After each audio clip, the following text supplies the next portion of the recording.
watch what's interesting, okay? Okay, so what I want to do is talk about, a lot of you are making these little bits of darling that go on your head, and your idiot customers won't know where to put the hat, and they'll get them like this, and this is one I put on an elastic years ago, and then they'll put probably the chin under their chin, because that's what they do, and then plonk it in the middle at the top, which is where the education of the milliner has to come in, and you have to say, put the elastic behind your head, drop the comb in, tilt it over the right eye. But, you know, you have to have a client that has ears to listen, let's say that.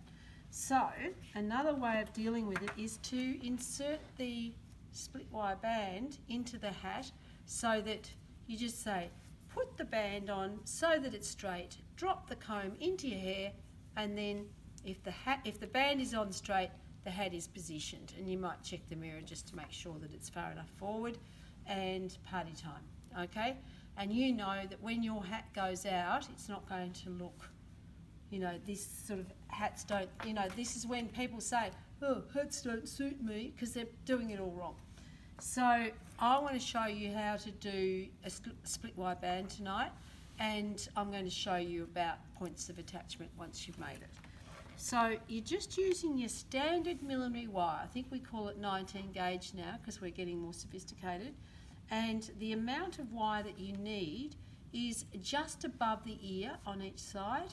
So to measure out your stuff, there's just above the ear one time, and then just above the ear another time, and then 3-finger overlap, and you can guarantee that that's going to be enough.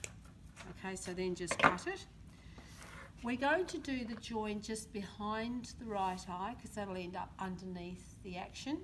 And so we're going to bend it, and this is something I want you to watch closely. See how it's curving? We want to really keep that curve as much as we can. And we're bending that, snapping it smartly backwards onto itself like that. So then you put your join, put that bend over your eye, over your ear, and then you locate with your other hand just above the other ear, and then you snap that back on that side. And I've made my overlap a little bit too long, you can see there, because I really only need 3 fingers, and both of those to be the same the same length. So I'm just going to knock a little bit off this side because I think it's a bit too long on that side. So, and if I do that, that's around about the 3 fingers. It doesn't have to be exactly. If you've got skinny fingers, go a little bit wider. So I've got them sitting together, and I can see there that I've got them the same length. That's important. If one's a bit longer than the other, it throws it out of whack. I've got my thread in my jar, and I've got my glue in the jar, and if you do that with your glue standing up, then it's not going to dribble all over the table, because some of you may have found that happens. So get those squeezed together so that it's the correct length, and then get your thread and just put it between the two wires, and then just squeeze out a little bead of glue, not too much, and you can then open out your band, but don't let this slip away, and just cut that off. You don't need a needle. You're just going to wrap along the join. It's not really rocket science, but wrap along the join right to the very end, nice and firm, and firming it up as you go, and then you can smear that in, and don't be afraid to get a little bit of sticky on your fingers, and just keep going now with your thread, and because it's embedding in the glue, it's not going to come undone. Some milliners use wire for their joins, and that's great as well, but you know, I don't know, I think wire's a bit unfriendly. You mean wire, or you mean it for all? Yeah, I do. I mean tie wire, like really fine fuse wire, that sort of wire. But and you know, for costume millinery that might be required, but for fashion millinery, if it needs wire, then you need to train your customer to be a bit more gentle with the hat, because it really, this should be enough. And some people, bless them, use super glue for this job, and that's great, but super glue's pretty hard to get undone, and this stuff you can cut through it with a Stanley knife if you need to. If you find out that you've made it the wrong size or shape, or you need to add something else in, a little bit of this glue is it's easy enough to cut it and easy enough to re-glue it. If you're confident that you got permanent, then by all means super glue is great. And I've been taught about super glue by one of my students who I'm not going to name. Anyway, so there we go. Now the next thing you need to do, once you've done that, just cut off your surplus thread or rip it off, whatever you need to do.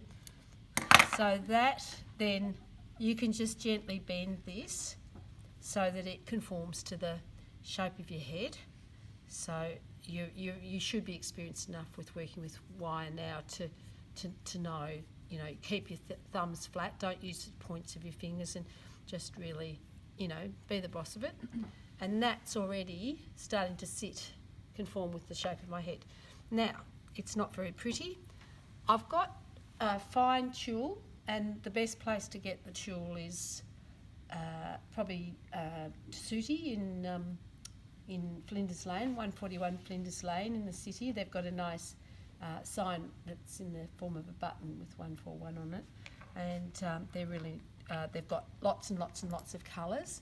I usually keep black, brown, grey and blonde coloured, which is sort of effectively skin colour. It's close enough that it will then disappear and match the hair of the client that's wearing it. And sometimes I'll actually change the wire so that the client has a wire that matches their hair, and that way it becomes less conspicuous. Cut, what I've done with this is a smaller piece, but fold across the tulle, and I can stretch this way, and it's got a little bit of stretch, but it really comes into its own acrosswise. Don't bother about bias with tulle because it doesn't stretch on the bias. It's not a woven material. I don't even know, but that's the stretchy point, and you want the maximum stretch. So I've folded that up, pinned it, and it's around about an inch or whatever an inch might otherwise be wide, and you just cut like that, and then you get a nice clean inch wide piece. To start off, I usually start quickly after I've done my join, and I squeeze the tulle onto the join, and I pull it firm, and it will anchor and hold on to there. Now I just open that up a little bit more so I can get my tulle around. And where I'm going across the join, I keep it fairly tight and move fast. And then when I get beyond that, I slow down and do do a little bit more thickness, because ultimately I want to be able to I want to be able to not tell where my join is, not visibly tell the difference. And sometimes I'll go around twice if I need to have it even. It's a bit like stiffener. If you do 2 thin coats, it gives you a much better finish than one, trying to get it all done in one go.